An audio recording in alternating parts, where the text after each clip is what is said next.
صحبت اور غسل جنابت۔ صحابہ کرام رضی اللہ عنہم کے درمیان غسل جنابت کا ایک مسئلہ زیر بحث آیا۔ ایک گروہ کہتا تھا کہ غسل صرف دخول پہ فرض ہو جاتا ہے، انزال شرط نہیں، یعنی واٹر ڈسچارج جو ہے وہ ضروری نہیں۔ دوسرا گروہ بیان کرتا تھا کہ وجوب غسل کے لیے دخول کے ساتھ انزال بھی شرط ہے۔ یہ طویل مباحثہ کسی فیصلہ کن صورت پر منتج نہ ہوا۔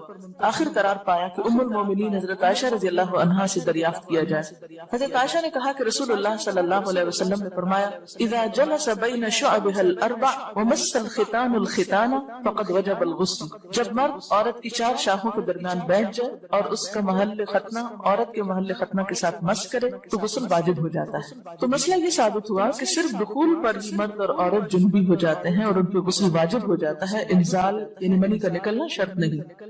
جنابت کے احکام۔ وجوب غسل کی حالت کو حالت جنابت کہتے ہیں۔ وجوب غسل یعنی جب غسل واجب ہو جاتا ہے تو اس حالت کو جنابت کہتے ہیں۔ جنابت مطلب جم سے، جم پہلو کو کہتے ہیں بچنا۔ مندرجہ ذیل چار حالتوں میں مسلمان مرد اور عورت پر غسل کرنا فرض ہو جاتا ہے۔ نمبر 1، جوش کے ساتھ منی خارج ہونے کے بعد، اس میں احتلام بھی داخل ہے، یعنی کوئی ایسا خواب آئے یا ویسے۔ نمبر 2، صحبت کے بعد یعنی سیکشل انٹرکورس کے بعد۔ نمبر 3، حیض کے بعد۔ نمبر 4، نفاس کے بعد یعنی بچے کی پیدائش کے بعد۔ اس میں یاد رکھیے کہ بہت سے لوگ پوچھتے ہیں کہ اگر خواتین انٹرنل چیک اپ کرواتی ہیں تو کیا اس سے غسل واجب ہوتا ہے؟ تو کوئی غسل واجب نہیں ہوتا جب تک ان چار چیزوں میں سے کوئی چیز نہ ہو۔ اس میں یاد رکھیے کہ بہت سے لوگ پوچھتے ہیں کہ اگر خواتین انٹرنل چیک اپ کرواتی ہیں تو کیا اس سے غسل واجب ہوتا ہے؟ تو کوئی غسل واجب نہیں ہوتا جب تک ان چار چیزوں میں سے کوئی چیز نہ ہو۔ صرف منی خارج ہونے سے بات نہیں بلکہ جوش کے ساتھ منی خارج ہونے کے بعد غسل واجب ہوتا ہے۔ رسول اللہ صلی اللہ علیہ وسلم نے فرمایا جب تم عورت کی چار شاخوں کے درمیان بیٹھ کر صحبت کرو تو تم پر غسل واجب ہو گیا اگرچہ منی نہ نکلے۔ آپ نے غور کیا ہوگا کہ طہارت کے مسائل بہت تفصیل کے ساتھ اور اپنے اندر بہت ڈیٹیلز رکھتے ہیں، اور بہت سے موضوعات ایسے ہیں کہ جو انسان کی ظاہری زندگی نہیں بلکہ اس کی نجی اور ذاتی زندگی سے متعلق بھی ہیں، لیکن اس طرح پبلکلی ان کو پڑھانا اور ان کو سکھانا یہ بھی ایک ضرورت ہے، کیونکہ آپ صلی اللہ علیہ وسلم نے انصار کی خواتین کی تعریف کی کہ انصار کی خواتین کتنی اچھی ہیں جنہیں حیا دین کا علم حاصل کرنے سے نہیں روکتا۔ تو سوال یہ پیدا ہوتا ہے کہ آخر اتنی تفصیلات کیوں، اور بعض لوگ اس کو ناپسندیدہ قرار دیتے ہیں، تو ایسا کرنا ناسمجھی کی علامت ہے۔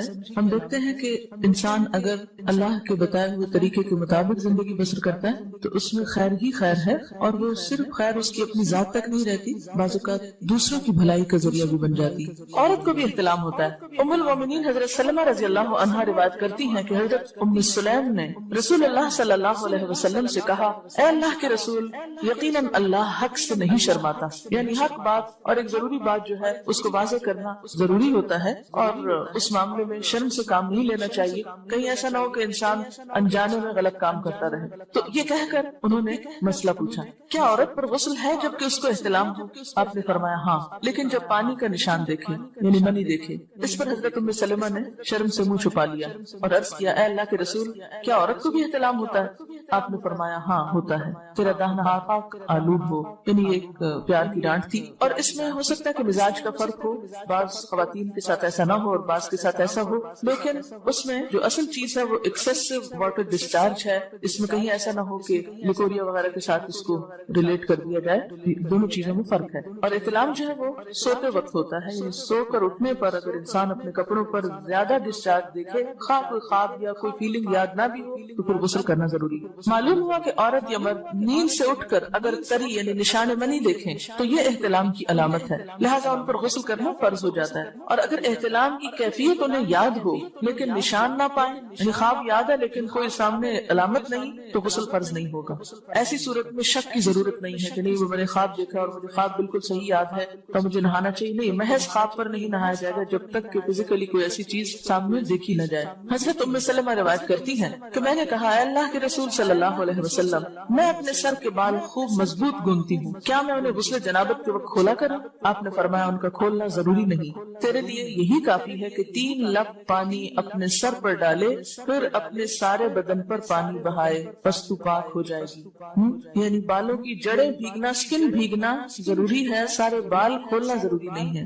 جنبی کے بالوں کا مسئلہ، حضرت عائشہ کو خبر ملی کہ حضرت عبداللہ ابن عمر عورتوں کو غسل جنابت کے لیے بال کھولنے کا حکم دیتے ہیں۔ فرمانے لگی ابن عمر پر تعجب ہے، انہوں نے عورتوں کو تکلیف میں ڈال دیا، وہ انہیں سر منڈوانے کا حکم کیوں نہیں دے دیتے؟ یہ حضرت عائشہ کی ڈانٹ تھی، یعنی وہ یہ تو کہہ رہے کہ عورتیں بال کھول کھول کے نہائیں تو وہ پھر سیدھا یہی کہے کہ عورتیں بال منڈوا لیں۔ میں اور رسول اللہ صلی اللہ علیہ وسلم ایک ہی برتن میں غسل کرتے اور میں اپنے بال کھولے بغیر سر پر 3 چلو سے زیادہ پانی نہیں ڈالتی تھی۔ معلوم ہوا کہ غسل جنابت کے لیے بال کھولنے کی ضرورت نہیں، مگر یہ حکم صرف غسل جنابت کا ہے، غسل حیض کے لیے بالوں کو کھولنا ضروری ہے کیونکہ وہ مہینے میں ایک دفعہ۔ حضرت عائشہ سے روایت ہے کہ انہیں رسول اللہ صلی اللہ علیہ وسلم نے غسل حیض کے لیے فرمایا اپنے بال کھولو اور غسل کرو۔ اس میں آپ دیکھیے کہ دونوں چیزوں میں فرق کیوں، دونوں کی نوعیت فرق، اور حیض جو ہے وہ ایک نجاست کی کیفیت بھی ہے نا، قل هو اذى، اس کے بعد نہانا اور نہا کر خوشبو لگانا خاص طور پر اس کا سارا حکم آتا ہے، لیکن غسل جنابت میں نجاست کی وہ کیفیت نہیں ہے، یعنی حیض کا خون اور منی جو ہے ان دونوں کے حکم میں بھی فرق ہے، ٹھیک ہے۔ بعض علماء کے خیال میں جو منی ہے اٹسیلف وہ ناپاک چیز نہیں ہے، اگر کسی کپڑے وغیرہ کو لگ گئی تو وہ کپڑا ناپاک نہیں، اگر اس کو خشک ہونے پر کچھ کے صاف کر دیا جائے کپڑا صاف ہو جائے گا، لیکن خون حیض پر آپ صلی اللہ علیہ وسلم نے کیا فرمایا، چٹکیوں سے مل مل کے اس کو صاف کر کے دھوئے، تو ان دونوں میں بھی فرق ہے، لہٰذا ان دونوں کے بعد نہانے کے حکم میں بھی فرق ہے، ایک میں بال کھولے جائیں گے اور بال بھی دھوئے جائیں گے اور بالوں کی جڑیں بھی دھوئی جائیں گی، جبکہ دوسرے عام غسل جنابت میں بال کھولنا اور پورے بال دھونا شرط نہیں۔ بہت سے بچے ایسی جن کی شادی ہوتی ہے اور اس کے بعد انہیں ان مسائل کا پتہ نہیں ہوتا، یا تو وہ شرم کے بارے نہاتی نہیں، یا نہاتی ہیں تو پھر وہ پورے بال دھو دھو کے سکھانے میں اور ان چیزوں میں اتنا وقت ضائع کر دیتی ہیں کہ پھر بعضوں کو شوہر کی نافرمانی اور آپس کے تعلقات میں ٹینشن، لوگوں کا خوف۔ تو اگر دین کا صحیح مسئلہ پتہ ہو تو انسان ان تمام مشقتوں سے بچ جاتا ہے اور ایک نارمل روٹین کی لائف گزار سکتا ہے۔ تو اس میں کیا صرف 3 کپ پانی، 3 لپ پانی، یعنی 3 دفعہ کیونکہ اگر ایک دفعہ ڈالنے سے پوری طرح نہیں بھیگا، آپ یہ بھی کر سکتے ٹیپ کے آگے سر کر کے تو ساری اسکن جو ہے سر کی اس کو آپ گیلا کر لیں، پیچھے سے بال جو ہے اگر لمبے ہیں تو ان کو ایک طرف کر دیں تاکہ پورے بال نہ دھونے پڑے، نہ سکھانے پڑے، نہ خشک کرنے پڑے، اور باقی جسم پہ پانی بہا لیں۔ دوسری صورت یہ ہے کہ مگ میں پانی لے کے تو اس کو آپ تھوڑا تھوڑا کر کے پورے کو ایک دفعہ کریں، پھر اس کے بعد دوبارہ کریں، تیسری دفعہ رول کر کے بالوں کو پیچھے سے شاور کیپ ڈال لیں اور باقی جسم پھر دھو لیں۔ شاور کیپ سے کیا ہوتا ہے عام طور پر کہ پیچھے کے جو سارے لمبے بال ہیں پھر وہ نیچے گر کے گیلے نہیں ہوتے، وہ آپ کے سر پہ ٹک جاتے ہیں، تو سر کی اسکن دھوئیں اور بالوں کو جوڑے کی شکل میں باندھ کے اوپر شاور کیپ پہن کے پھر باقی جسم کو اچھی طرح دھو لیں۔ تو اس میں آپ دیکھیں کہ جب بالکل سر کے اسکن کا حصہ ہی تر ہوگا، اور یہ 3 دفعہ کرنا ہوگا، ایک دفعہ سے نہیں کام چلے گا، 3 دفعہ کرنا تاکہ کوئی بھی بال برابر جگہ اسکن کی خشک نہ رہ جائے۔ تو اس سے کیا ہوگا کہ جتنا کم بال گیلے ہوں گے اتنی کم دیر میں ان کو خشک بھی کیا جا سکتا ہے اور کسی بھی مشقت کے بغیر انسان نماز پڑھ سکتا ہے۔